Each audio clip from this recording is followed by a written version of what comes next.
గట్టిగా గట్టిగా క్లాస్ చూడాలి.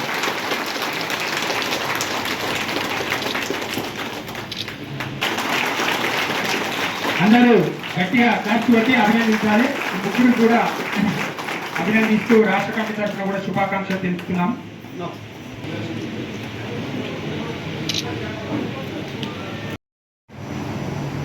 ఒక మంచి నాయకత్వాన్ని ఎన్నుకోవడం కోసం మీరు అందరూ వచ్చినందుకు నాకు సంతోషంగా ఉంది.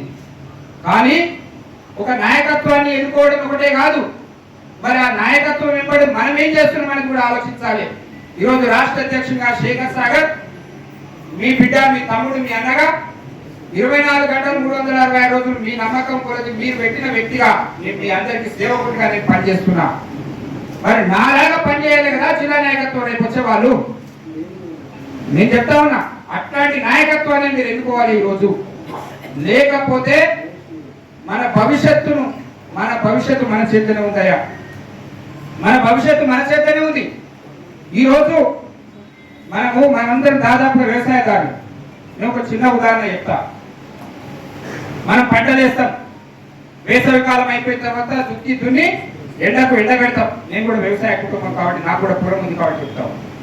ఎండ పెడతామా దుక్కిని బాగా కాగిన తర్వాత తీసుకుంటున్నాం. గుడ్లు పెట్టాలి లేదా ఆలోచిస్తామా లేదా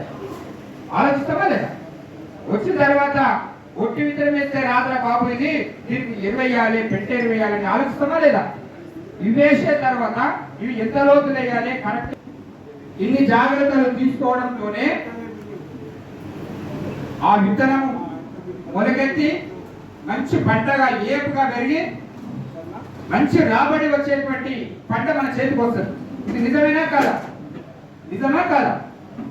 మరి ఒక విత్తనం పెట్టేటప్పుడు ఒక పంట కోసమే దాన్ని జాగ్రత్తలు తీసుకుంటున్నాం మనం. అంటే 3 సంవత్సరాలు మన కులాన్ని, మన జాతిని రేపు ఈరోజు అధ్యక్షుడిగా, ప్రధాన కార్యదర్శిగా, కోశాధికారిగా ముగ్గురు త్రిమూర్తి భగీరథ సగరుల ఐక్యత, శ్రీరామ్ సగరుల ఐక్యత, రంగారెడ్డి జిల్లా సగరుల ఐక్యత, సంతోషం. రాష్ట్ర వ్యాప్తంగా జరుగుతున్నటువంటి ఎలక్షన్ ఏదైతే విధానంలో ఆ విధానం ద్వారా మాత్రమే నా పేరు ఉప్పరి శేఖర్ సగర, తెలంగాణ సగర సంఘం రాష్ట్ర అధ్యక్షుడిని. ఈరోజు సంగారెడ్డి జిల్లా సగర సంఘం ఎన్నికలు సంగారెడ్డిలో జరుగుతూ ఉన్నాయి. సంగారెడ్డి జిల్లా వ్యాప్తంగా ఉన్నటువంటి వందలాది మంది, దాదాపుగా 1000-1100 మంది దాకా మా సగర బంధువులు వివిధ గ్రామాల నుంచి తరలి వచ్చారు. బ్రహ్మాండంగా ఈ ఎలక్షన్లు మంచి వాతావరణంలో జరుగుతూ ఉన్నాయి. విపరీతమైనటువంటి కాంపిటీషన్ ఈ ఎలక్షన్లో పోటీ వచ్చింది. వాటిని కాంప్రమైజ్ చేయడానికి ఒక ప్రయత్నం అయితే చేస్తూ ఉన్నాం.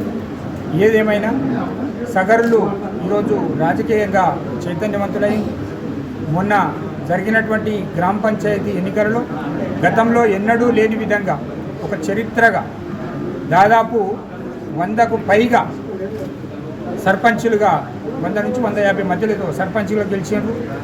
దాదాపు 600 మంది వార్డు మెంబర్గా గెలిచారు. 350 మంది దాకా ఉప సర్పంచులు అయిన అందులో. మరి రాజకీయంగా ఇప్పుడిప్పుడే మా జాతి మొత్తం కూడా చైతన్యవంతమవుతుంది.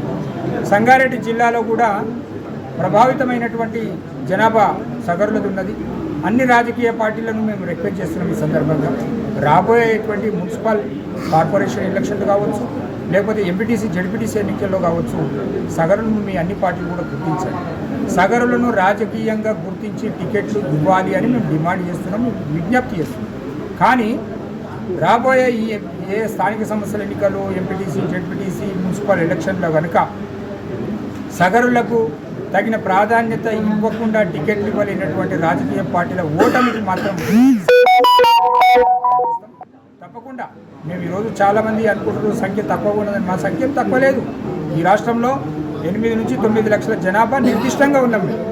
దాన్ని బట్టి మీరు రాజకీయంగా మాకు ఆర్థికంగా చెతికిలపడడం కారణంగా మీరు రాలేకపోతుండొచ్చు. కాబట్టి ఏ రాజకీయ పార్టీ అయితే అవకాశం కల్పిస్తుంది ఆ రాజకీయ పార్టీలను మేము ఆదరిస్తాం, వాళ్ళని భుజాల మీద మోస్తాం.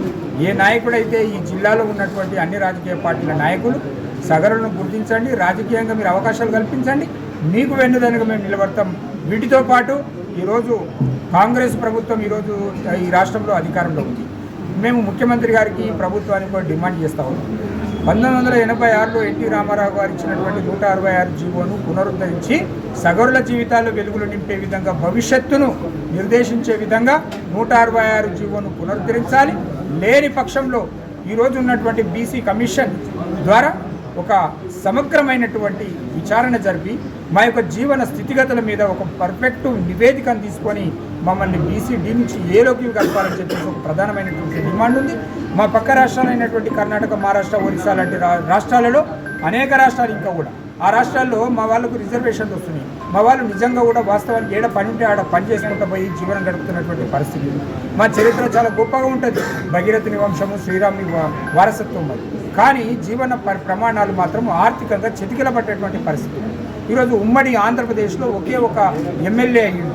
అంతకుముందు ఎప్పుడో స్వతంత్రం వచ్చిన మొదట్లో ఇంకొక ఆయన, 2 ఎమ్మెల్యేలు తప్ప ఈ తెలుగు రాష్ట్రాల్లో సగరులో ఒక ఎమ్మెల్యే అసెంబ్లీ చట్టసభలు అడుగుపెట్టేటటువంటి పరిస్థితి ఏర్పడింది. కాబట్టి దయచేసి మేము రిక్వెస్ట్ చేస్తూ ఉన్నాం, అన్ని రాజకీయ పార్టీలను రిక్వెస్ట్ చేస్తూ ఉన్నాం, మీరు రాజకీయంగా మాకు అవకాశాలు కల్పించండి.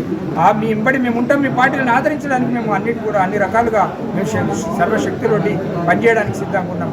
దాంతోపాటు ప్రభుత్వాన్ని మేము డిమాండ్ చేస్తూ ఉన్నాం, తప్పకుండా ఏదైతే రేవంత్ రెడ్డి గారి ప్రభుత్వం మీద కొంత మాకు విశ్వాసం ఉంది, కొంత బీసీలకు ప్రాధాన్యతనిస్తానని చెప్పేసి 42% రిజర్వేషన్ అనే అంశాన్ని తీసుకొచ్చిండు. కాబట్టి అది అమలు జరిగే విధంగా చూడాలనే విషయంలో 42% రిజర్వేషన్లు అమలు జరిగితే మా జాతికి కూడా కొంత మేలు జరుగుతుంది.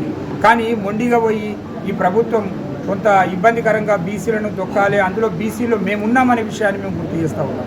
బీసీలలో కూడా ఇచ్చేటువంటి ప్రాధాన్యతలో దామాషా ప్రకారం రేపు 42% రిజర్వేషన్ అమలు జరిగితే మరో డిమాండ్ కూడా ఉంది, దాని వర్గీకరణ జరపాలని చెప్పేసి అంటున్నాం. ఈరోజు మందకృష్ణ మాదిగ గారు ఏదైతే దేశవ్యాప్తంగా ఒక మహోద్యమాన్ని తీసుకొచ్చి వర్గీకరణ తీసుకొచ్చి మాలా మాదిగలకు ఏదైతే డివైడ్ చేసి వాళ్ళ రిజర్వేషన్లు పొందుతూ ఉన్నారో, ఈరోజు 42% రిజర్వేషన్లో కూడా మా వాటా ఎంత, మా సగరుల జనాభా దామాషా ప్రకారం రిజర్వేషన్లు కల్పించాలి.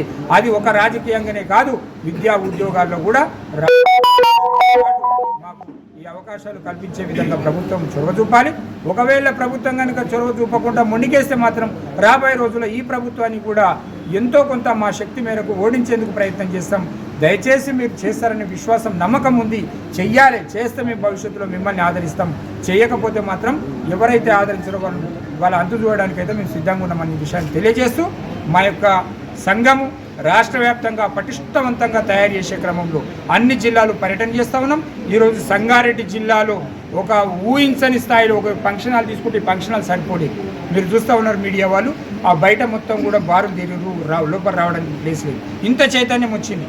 ఇదే చైతన్యాన్ని రాష్ట్ర వ్యాప్తంగా కూడా తీసుకుపోయేందుకు తెలంగాణ సగర సంఘం రాష్ట్ర నాయకత్వం పనిచేస్తుందని చెప్పి ఈ సందర్భంగా తెలియజేస్తాం.